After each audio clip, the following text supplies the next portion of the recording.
There's a question that separates people who accomplish extraordinary things from people who stay ordinary. What did you do today to get better? Not last month, not last year, today. This single day that you just lived through. Did you learn something new? Did you practice a skill? Did you push slightly beyond where you were comfortable? Did you examine a mistake and extract a lesson from it? Or did today look essentially identical to yesterday, which looked identical to the day before, which will look identical to tomorrow? Most people, if they're honest, live in the second category, not because they're lazy or lack ambition, but because they've absorbed a fundamental misunderstanding about how improvement actually works. They believe that getting better requires dramatic action, a major life change, a complete reinvention, like a sudden burst of motivation that carries them to a new level. And because those moments are rare and difficult to sustain, they spend most of their time waiting for the right moment, the right opportunity, the right burst of inspiration. Meanwhile, the people who are actually getting better, who are becoming more skilled, more capable, more effective year after year, are not waiting for anything. They are improving incrementally, almost invisibly, through small daily actions that compound over time into something remarkable. This audiobook is built on a simple premise. If you get 1% better every day for a year, you end the year 37 times better than you started. Not 1% better, 37 times. That's not motivational rhetoric, that's mathematics. The compound effect of small improvements, repeated consistently, produces results that seem impossible when viewed from the starting line, but are entirely predictable when you understand the mechanism. The challenge is that daily improvement doesn't feel significant in the moment. One good workout doesn't transform your body. 1 hour of practice doesn't make you skilled. One day of focused work doesn't complete the project. And because the results aren't immediate, most people abandon the process before the compounding has time to work. They underestimate what's possible in the long term and overestimate what's achievable in the short term. And the gap between those two estimates is where most potential dies. What you're about to learn is not a collection of productivity hacks or shortcuts to success. There are no shortcuts. What there is, what actually works, what the research consistently validates, what every person who has mastered anything has discovered, is a process. A way of structuring your days so that improvement happens automatically, without heroic effort, without waiting for motivation, without relying on circumstances to be perfect. Over the next 10 chapters, we'll break down that process completely. We'll examine the science of compound growth and why small margins matter more than most people realize. We'll explore identity-based change and why trying to achieve something is less effective than trying to become someone. We'll look at how to build daily habits that don't require willpower, how to learn from failure without being destroyed by it, how to use feedback loops to accelerate improvement, and how to design an environment that makes getting better the path of least resistance. By the end, you'll understand not just what to do, but why it works and how to sustain it. Because the goal is not to get better for a week or a month. The goal is to build a life where improvement is not something you do occasionally, but something that happens as naturally as breathing. Let's begin. Chapter 1. The compound effect. Why small improvements matter more than you think. If you understand compound interest, you understand the most powerful force in personal development. If you don't, you're about to learn something that will change how you think about every day of your life going forward. Albert Einstein allegedly called compound interest the eighth wonder of the world. Whether he actually said it or not, the principle is worth understanding deeply. In finance, compound interest means that your money earns returns, and then those returns earn returns, and those returns earn returns, and the growth accelerates exponentially rather than linearly. A dollar invested at 10% annual return becomes $1.10 after 1 year, $1.21 after 2 years, $1.33 after 3 years, and $2.59 after 10 years. And the same dollar earning simple interest, 10 cents per year, would be worth only $2 after 10 years. The same mathematics applies to skill, knowledge, health, relationships, and every other dimension of human capability. Small improvements, compounded over time, produce extraordinary results. Small declines, compounded over time, produce catastrophic ones. James Clear, author of Atomic Habits, illustrates this with a precise example. If you get 1% better each day for a year, just 1%, an improvement so small it's almost imperceptible, you end the year 37.78 times better than you started. If you get 1% worse each day, a decline equally small and easy to ignore, you end the year at nearly zero. The difference between these two trajectories is not effort or talent, it's direction and consistency. The problem is that we are neurologically wired to undervalue this kind of gradual accumulation. The human brain evolved to notice and respond to immediate threats and immediate rewards. A rustling in the bushes demanded instant attention. A piece of fruit visible right now needed to be gathered immediately. We are designed for the short term. Compounding operates in the long term, and our instincts struggle to grasp it. This is why most people abandon good habits before the compounding kicks in.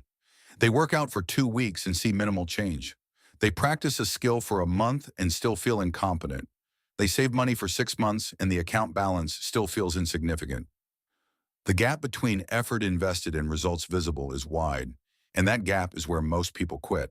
What they don't see is the plateau of latent potential. Imagine an ice cube sitting on a table in a cold room. The temperature rises from 25 degrees to 26, then 27, then 28 degrees.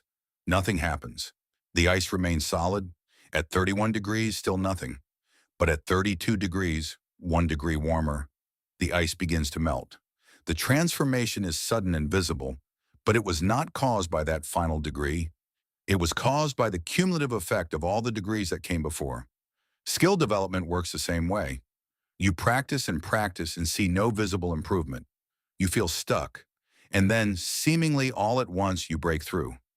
The breakthrough was not magic. It was the visible manifestation of invisible progress that had been accumulating beneath the surface the entire time. Understanding this, really internalizing it, changes your relationship to effort. You stop expecting immediate results. You stop evaluating every day's practice by whether you feel noticeably better afterward. You start trusting the process because you understand that the process is not linear. It is exponential. And exponential growth is slow at first, then explosive. The practical implication is simple but profound. Focus on the input, not the output. Focus on whether you showed up today, whether you did the work, whether you moved 1% forward. The results will take care of themselves, not because of any single day's effort, but because of the mathematical inevitability of consistent compound improvement. Small improvements matter more than you think, not because each one is significant, but because they add up to something that is. Chapter 2, The 1% Rule, Getting Slightly Better, adds up to remarkable change. Let's make the abstract concrete. What does it actually mean to get 1% better every day? And how do you measure that in real life where precise percentages are impossible to calculate? The beauty of the 1% rule is that it's not actually about mathematical precision. It's about the mindset of marginal gains, the deliberate focus on small, specific improvements that accumulate over time. This approach was famously demonstrated by the British cycling team under performance director Dave Brailsford.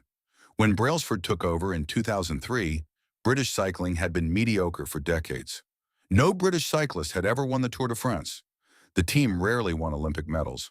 Brailsford's strategy was not to revolutionize everything at once, but to find tiny improvements in every possible area. They redesigned bike seats for better comfort. They tested fabrics in wind tunnels to reduce drag. They determined the best type of pillow for optimal sleep. They taught riders the most effective way to wash their hands to reduce illness. They painted the inside of the team truck white so they could spot dust that might affect bike maintenance. None of these changes alone would make a cyclist significantly faster, but accumulated across dozens of small optimizations, the effect was transformative. Within 5 years, British cycling dominated international competition. They won 60% of the gold medals at the 2008 Olympics. Bradley Wiggins became the first British cyclist to win the Tour de France in 2012. The team won the Tour de France 5 times in 6 years. What's remarkable is that the improvements themselves were unremarkable. Better pillows, cleaner hands. These are not the stuff of inspirational sports movies, But the compounding of these marginal gains produced results that seemed extraordinary from the outside, but were entirely predictable from the inside. You can apply the same principle to any area of your life. If you want to be a better writer, the 1% improvement might be writing for 15 minutes instead of 10, or reading one article about writing technique each week, or revising yesterday's work before starting today's. If you want to be healthier, the 1% improvement might be adding one vegetable to dinner, or parking farther from the entrance so you walk an extra 100 steps, or going to bed 10 minutes earlier. These improvements feel trivial in isolation. That's the point. They're supposed to feel easy enough that you'll actually do them. The research on behavior change consistently shows that the biggest barrier to building new habits is not a lack of desire, but the friction of starting. When a behavior feels too big, too difficult, or too disruptive, we don't do it. When it's small enough to be almost effortless, we do. There's also the cumulative effect of confidence. Every small win, every day you successfully complete the tiny improvement, builds evidence that you are someone who follows through.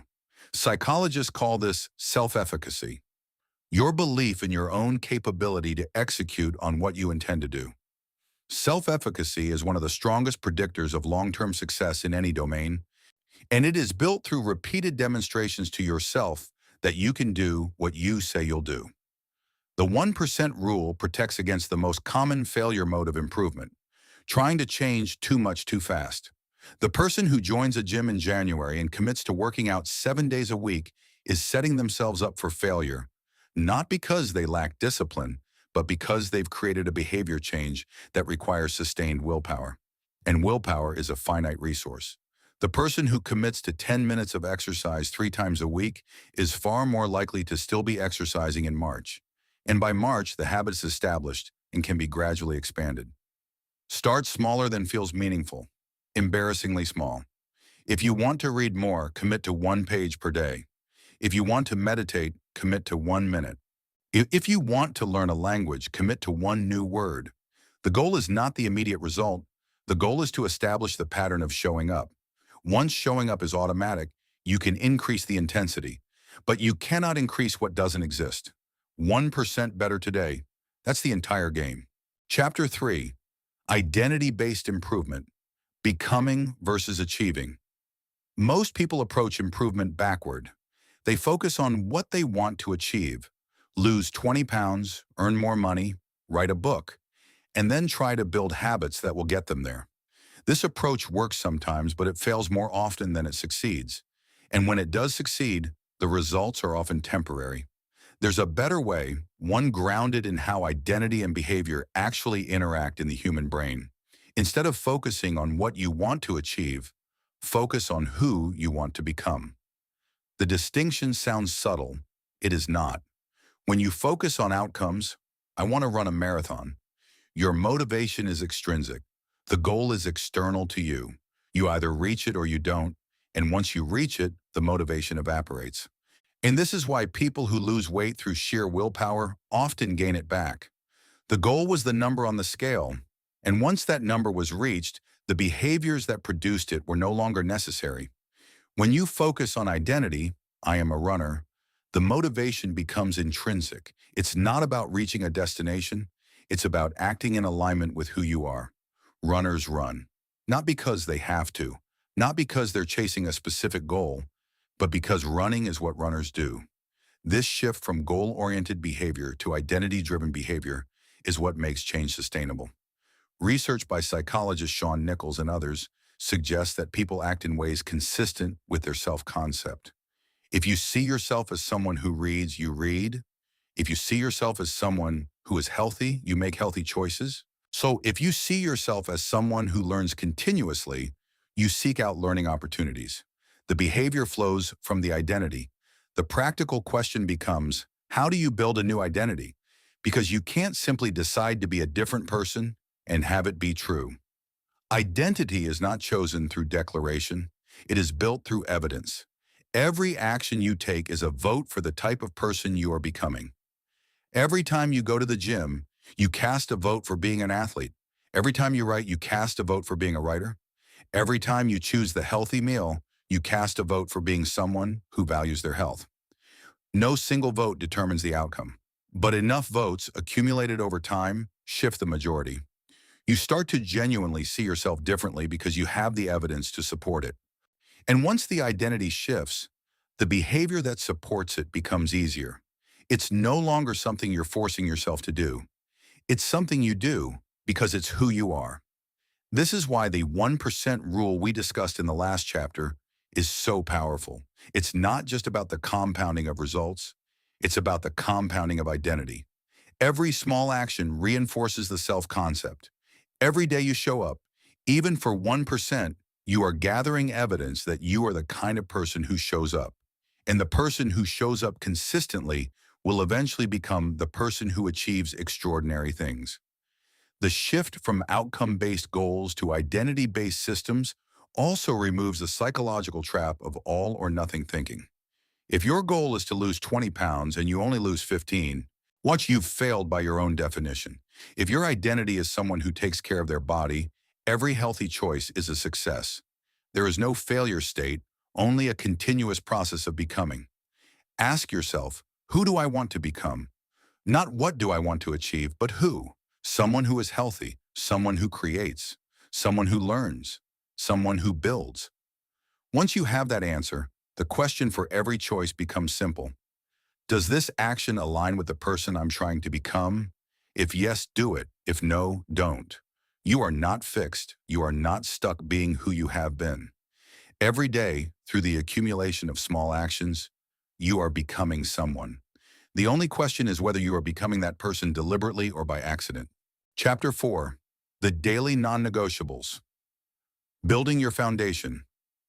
Getting better every day sounds inspiring until you try to actually do it, at which point you discover a practical problem. Life gets in the way. Work demands spike. Family needs arise. Unexpected crises occur. The motivation that was high on Monday is gone by Thursday. And the habit you were building falls apart because it was never anchored to anything solid. This is where non-negotiables come in. These are the core behaviors, usually 3 to 5 at most, that you commit to doing every single day, regardless of circumstances.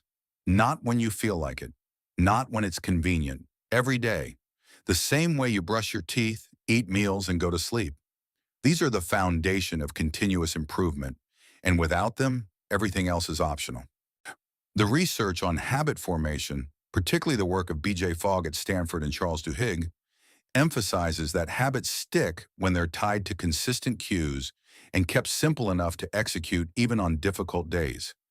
Your non-negotiables should be small enough that you can do them when you're tired, busy, traveling, or dealing with disruption. Because those days will come, and if your system falls apart the moment life gets hard, it's not actually a system. What should your non-negotiables be? That depends on what matters most to you and where you're trying to improve. But here are some common ones that tend to produce compounding benefits across multiple areas of life. First, movement. Some form of intentional physical activity every single day. Not necessarily an hour at the gym, maybe a 20-minute walk. It's maybe 10 minutes of stretching, maybe a single set of push-ups. The specific activity matters less than the consistency. The goal is to establish the identity of someone who moves their body daily and to maintain the baseline of physical capability that makes everything else easier. Second, learning. Reading for 15 minutes, listening to a podcast during your commute, watching an educational video, practicing a skill for 10 minutes. The content matters less than the commitment to continuous input of new information and ideas. Knowledge compounds, skills compound. The person who learns something new every day for a year is unrecognizable compared to who they were at the start. Third, reflection. A few minutes at the end of each day to review what happened. What went well? What didn't? What did I learn? What will I do differently tomorrow? This practice, common to everyone from ancient Stoics to modern high performers, turns experience into learning. Without reflection, you simply repeat the same patterns. With it, you extract lessons and adjust course. Fourth, creation. Writing, drawing, building, coding, composing. Any activity where you produce something that didn't exist before. Even if it's bad, even if no one sees it, The act of creating rather than consuming changes your relationship to the world. You stop being a passive recipient and become an active participant. And creativity, like any skill, improves with daily practice. Fifth, connection, real, meaningful contact with another human being. A conversation with a friend, dinner with family without phones, a text that's more than logistics. Relationships are the most consistent predictor of long-term well-being across virtually every study ever conducted on human happiness. And they require maintenance. Daily connection keeps the most important relationships alive. You don't need to do all five. In fact, trying to do all five when you're just starting is a recipe for failure. Pick two or three that align with who you're trying to become. Make them small enough that they're almost trivial and commit to them absolutely. No exceptions. No negotiations. No, I'll make up for it tomorrow. If it's a non-negotiable, it happens. The psychological effect of maintaining non-negotiables is profound. Every day you keep the commitment, you reinforce the self-concept of someone who follows through. Every day you break it, you reinforce the opposite. This is why the size of the habit matters less than the consistency. Better to do one push-up every day for a year than to do 100 push-ups once and never again. The one push-up builds identity. The 100 push-ups is just a one-time event. Build your foundation. Make it simple. Make it daily. Make it non-negotiable. Everything else will build on top of this. Chapter 5. Tracking Progress. What gets measured gets improved. There's a management principle often attributed to Peter Drucker that has equal application to personal development. What gets measured gets managed. The corollary is equally true and equally important. What doesn't get measured tends to drift, stagnate, or disappear entirely without you noticing until it's too late. Human perception is unreliable when it comes to evaluating our own progress. We underestimate how much we've improved in areas where growth is gradual and overestimate our consistency in areas where we're aspirational but inconsistent. Without objective measurement, we operate on feeling, and feeling is a terrible compass for long-term improvement. The solution is tracking, not complex, burdensome tracking that requires 10 minutes of data entry every night, but simple, lightweight tracking that captures the minimum viable information needed to see whether you're moving in the right direction. The simplest form of tracking is the habit tracker, a calendar or grid where you mark each day you complete a specific behavior. Jerry Seinfeld famously used this method to maintain his writing habit. He put a big red X on his calendar every day he wrote new material. After a few days, he had a chain of X's. The psychological game became, don't break the chain. The streak itself became motivating, independent of the behavior it represented. Research on habit formation shows that visual progress tracking increases adherence significantly. A study published in the American Journal of Preventive Medicine found that people who kept daily food diaries lost twice as much weight as those who didn't track. The tracking itself, the act of making behavior visible and accountable, changed the behavior. But tracking serves another purpose beyond motivation. It provides data, and data reveals patterns you cannot see from inside your own subjective experience. You might feel like you've been consistent with your exercise routine, but the tracker shows you missed 6 days this month. You might feel like you're reading regularly, but the tracker shows you only finished one book in 3 months. The data does not lie, and confronting it honestly is the first step toward course correction. For more complex skills, tracking becomes about measuring input and output. If you're trying to improve your writing, track words written per day. If you're trying to get stronger, track weight lifted and reps completed. If you're trying to build a business, track outreach made, conversations had, deals closed. The specific metrics matter less than the practice of regularly checking. Am I doing more this month than last month? Am I improving, staying flat, or declining? There's a risk here that needs acknowledging.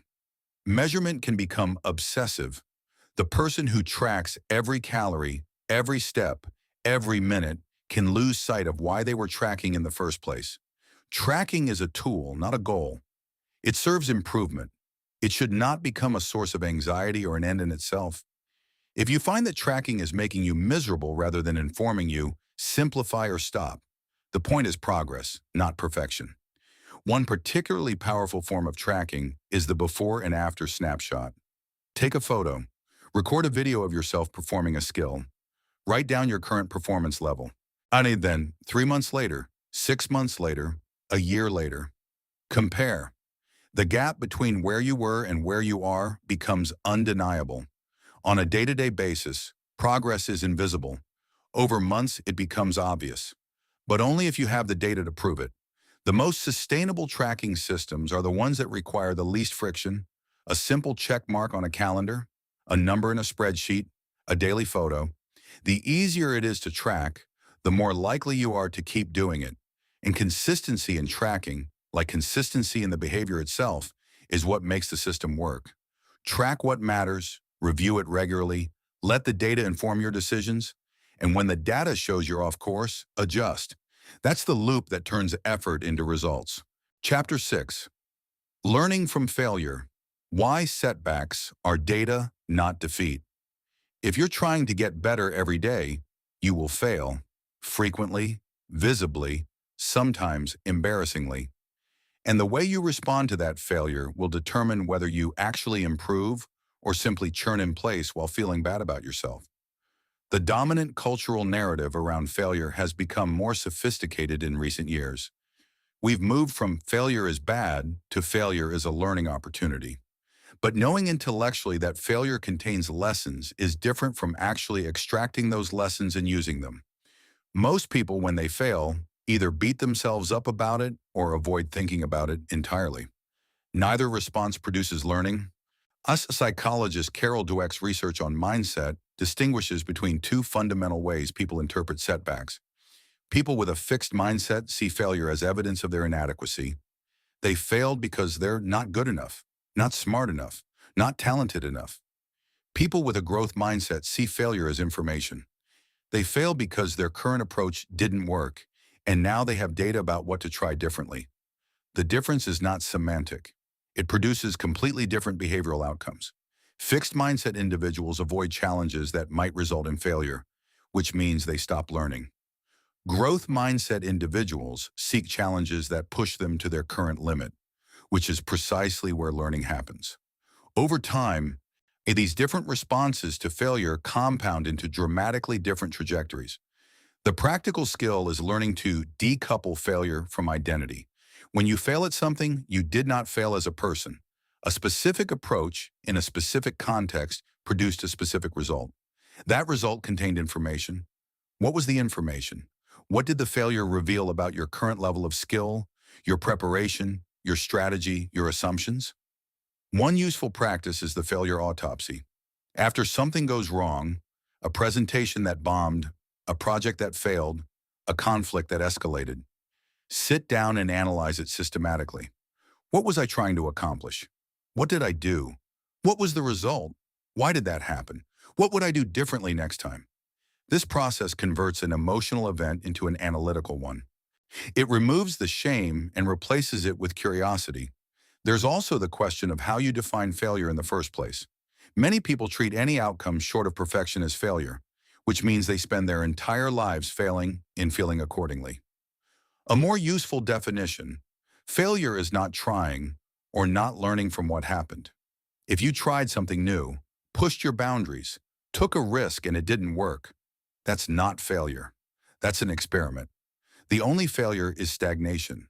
High performers in every domain have an unusual relationship with failure. They fail more than average people, not less, because they're attempting harder things, taking more risks, operating closer to the edge of their capability. The difference is that they don't interpret those failures as verdict on their worth. They interpret them as the cost of learning. Research on expertise, particularly Anders Ericsson's work on deliberate practice, shows that improvement happens at the boundary of current skill. If you're always succeeding, you're operating well within your comfort zone and not learning. Failure is the signal that you found the edge. It's not something to avoid. It's something to lean into, extract the lesson from, and use to recalibrate. The emotional reality of failure is harder than the intellectual framework. It hurts to fail, especially publicly. It's demoralizing to work hard at something and have it not work out. Those feelings are valid and human. The practice is not to deny them, but to move through them quickly. Feel the disappointment, acknowledge it, then shift into analysis. What did I learn? What will I try next? Every person who has accomplished something difficult has a graveyard of failures behind them. The difference between them and everyone else is not that they failed less, it's that they treated failure as data and kept going. Chapter 7, The Feedback Loop. Using results to refine your approach. Improvement is not a straight line from effort to result. It's a loop. You act. You observe the result. You adjust based on what you observed. You act again. This cycle, action, observation, adjustment, is the fundamental mechanism of all learning, and the speed and quality of this loop determines how quickly you improve. In engineering and systems theory, this is called a feedback loop. In education, it's called formative assessment. In sports, it's called coaching. The terminology varies, but the principle is universal. You cannot improve what you do not measure, and you cannot adjust what you do not notice. The quality of your feedback loop depends on three things: how quickly you get feedback, how accurate that feedback is, and how willing you are to act on it. 24 speed matters because delayed feedback loses its connection to the action that produced it. If you write an essay and get feedback 6 weeks later, the context is gone. You've moved on mentally. The feedback is less useful because you can't easily connect it to the specific choices you made while writing. Compare that to a musician who hears immediately when they play a wrong note, or an athlete who feels immediately when their form breaks down. Immediate feedback allows immediate correction, which accelerates learning exponentially. This is one reason why deliberate practice, as defined by Anders Ericsson, emphasizes immediate feedback as a core component. The violinist working with a teacher who stops them mid-phrase to correct technique learns faster than the violinist practicing alone. The programmer who runs their code after every few lines and sees the errors immediately learns faster than the programmer who writes 100 lines and then tries to debug the whole thing at once. Accuracy matters because feedback that's wrong is worse than no feedback at all. It sends you in the wrong direction with confidence. This is why learning from people who actually know what they're doing, who have deep expertise in the domain you're trying to improve in, is so valuable. Their feedback is calibrated. They can distinguish between errors that matter and errors that don't. They can spot the subtle patterns you can't see from inside your own performance. But expertise-level feedback is not always available, and in its absence, you can still create useful feedback loops through self-observation. Record yourself. Take video of your performance. Compare it to examples of excellent performance in the same domain. The gap between where you are and where the experts are is itself information. It shows you what to work on. Willingness to act on feedback is where most people fail. They receive the feedback. Sometimes they even agree with it. And then they do nothing different. The feedback becomes abstract knowledge rather than actionable change. This happens for a few reasons. Sometimes the feedback threatens the ego. Sometimes it requires more effort than the person is willing to invest. Sometimes it's just easier to keep doing things the familiar way. Overcoming this requires a specific kind of humility, not the performative self-deprecation that some people use as social currency, but the genuine recognition that you don't know what you don't know, and that people who are better than you can see things you cannot. When someone with real expertise gives you feedback, treat it as the gift it is. Assume they're right even if it stings. Try their suggestion even if you're skeptical. You can always revert if it doesn't work, but you'll never know if you don't try. For self-directed learning, areas where expert feedback is not readily available, you can still build effective loops by tracking metrics and testing variations. If you're trying to improve your writing, track how long it takes you to produce 1,000 words and how satisfied you are with the result. Try different approaches, writing at different times of day, using different outlines, editing as you go versus editing later. Measure what changes, keep what works, discard what doesn't. The faster you can cycle through action feedback adjustment, the faster you improve. This is why people who practice intensively improve faster than people who practice casually. Not just because they put in more hours, but because they get more iterations of the feedback loop in the same amount of calendar time. 10 attempts with feedback is worth more than 100 attempts without it. Build feedback into everything you do. Seek it actively, receive it openly, act on it quickly. That's the loop that turns practice into mastery.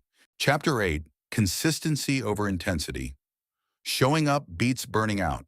The most common mistake people make when trying to improve is overcommitting at the beginning. They start with enormous enthusiasm, set unrealistic expectations, push themselves unsustainably hard, and burn out within weeks. The gym memberships purchased in January are abandoned by February. The ambitious reading goals set at New Year's are forgotten by March. The business ideas launched with passion fizzle out before they have time to take root. The pattern is so predictable that entire industries are built around it. Gyms make their money not from people who consistently show up, but from people who buy memberships and never use them. Publishers know that most people who buy self-help books never finish them. When the gap between intention and execution is where most dreams go to die. The antidote is understanding the difference between intensity and consistency and choosing consistency every single time. Intensity is 3 hours at the gym, followed by a week of soreness and skipped workouts. Consistency is 30 minutes of exercise every other day for 6 months. Intensity is reading an entire book in one sitting and then not picking up another for a month. Consistency is 15 pages every night before bed. Intensity is working on your side project for 12 hours on Saturday and then being too exhausted to touch it for the rest of the week. Consistency is 1 focused hour every morning before work. The math is unforgiving. Intensity produces short-term results that evaporate. Consistency produces compounding that accelerates over time. And yet intensity feels more impressive. It produces the immediate high of a big effort. It looks good in Instagram posts and sounds good in stories. Consistency is boring. It's the same small thing again and again, with no drama and no immediate payoff. But boring is what works. Researcher James Clear uses the example of airplane routes. If you're flying from Los Angeles to New York and your heading is off by just 1 degree at takeoff, you'll end up in either Washington, D.C. or Boston instead. A tiny difference in direction, maintained consistently, produces a massive difference in destination. The same is true for daily habits. A tiny effort, maintained consistently, produces results that sporadic intensity never will. The psychological challenge of consistency is that it requires delayed gratification. You have to keep showing up day after day without seeing dramatic results. The person who works out for 30 minutes today does not look different tomorrow. The person who writes for an hour today does not have a finished book. The person who practices an instrument today is not suddenly skilled, and the absence of immediate reward makes it very tempting to quit. This is where identity-based habits, which we discussed earlier, become crucial. If your identity is, I am someone who exercises, then exercising today is not about achieving a specific outcome. It's about being who you are. The consistency reinforces the identity, and the identity makes consistency easier. It becomes self-reinforcing. There's also the practical reality of sustainability. Intensity burns willpower. Willpower is a finite resource that depletes throughout the day and needs time to replenish. When you rely on willpower to maintain an intense effort, you are relying on something that will inevitably run out. Consistency, on the other hand, can be built into systems and routines that don't require willpower. The behavior becomes automatic. It happens not because you force it, but because it's simply what you do at that time in that context. Practically, this means starting far smaller than you think is necessary. If you want to build a daily writing habit, don't commit to writing 1,000 words. Commit to writing 1 sentence. If you want to meditate daily, don't commit to 30 minutes. Commit to 3 breaths. The goal is not the outcome of that single day. The goal is to make showing up so easy that you do it even on the worst days. Once the pattern is established, once you've shown up for 30 days, 60 days, 90 days, you can gradually increase the intensity. But the foundation has to be consistency first. Without it, an intensity is just a flash of effort that leaves no lasting mark. Show up every day, even when it's hard, even when you don't feel like it, even when the result is not impressive. The showing up is the point. Everything else is downstream from that. Chapter 9. The Environment Effect. Designing your life for continuous growth. You are not as much in control of your behavior as you think you are. A significant portion of what you do on any given day is not the result of conscious choice, but the result of environmental cues that trigger automatic responses. The researcher Wendy Wood, who studies habit formation, estimates that about 43% of what we do daily is habitual, performed automatically in response to context rather than deliberate decision. This has profound implications for improvement. If nearly half of your behavior is driven by environment rather than intention, then changing your environment becomes one of the highest leverage actions you can take. The person who relies on willpower to resist the cookies in the kitchen will eventually fail. The person who doesn't keep cookies in the kitchen doesn't need willpower. The environment has made the decision for them. This principle applies to every behavior you're trying to build or break. Want to read more? Put books everywhere, on your nightstand, on the coffee table, in your bag. Make reading the path of least resistance. Want to exercise more? Sleep in your workout clothes. Put your running shoes by the door. Make the friction between deciding to exercise and actually exercising as close to zero as possible. Want to waste less time on your phone? Put it in another room when you're working. Turn off all notifications. Delete the apps that hijack your attention. Make distraction require effort instead of making focus require effort. Watch the research on what's called choice architecture, the way options are presented and how that influences decisions, shows that small changes in environment produce surprisingly large changes in behavior. In one famous study, putting healthier foods at eye level in a cafeteria increased their consumption by 25% without any education or persuasion. The food was the same. The only thing that changed was its position. This same principle operates in your life across dozens of small decisions every day. The layout of your workspace affects your productivity. The route you take home affects whether you stop at the gym or drive past it. The people you spend time with affect your beliefs, values, and aspirations. You are constantly being shaped by your environment, whether you notice it or not. The question is whether you're shaping it deliberately. One powerful application of environmental design is the concept of commitment devices, structures you build in advance that make future decisions automatic. Want to save money? Set up automatic transfers to savings so the money never hits your checking account. Want to write consistently?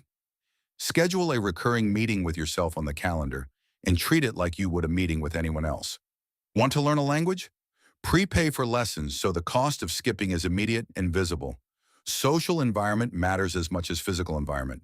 The people around you set the baseline for what's normal. If everyone in your social circle works out regularly, working out feels normal. If everyone around you complains constantly, complaining feels normal. If everyone around you is learning and building and growing, that becomes your normal. You become the average of the 5 people you spend the most time with, not literally, but directionally. This doesn't mean you need to ruthlessly cut people out of your life, but it does mean you should be intentional about who you spend your time with and in what context. Seek out people who embody the qualities you're trying to develop. Spend time in environments where the behavior you want to build is the norm. Join communities, online or in person, where continuous improvement is valued. Digital environment is increasingly important and increasingly overlooked. The content you consume, the feeds you scroll, the notifications you receive, these shape your attention, your mood, and your beliefs more than most people realize. And you curate your information diet as carefully as you curate your physical diet. Unfollow accounts that make you feel worse. Subscribe to sources that challenge and educate you. Use tools that block distracting sites during focus time. Environmental design is not about creating perfect conditions. Perfect conditions don't exist.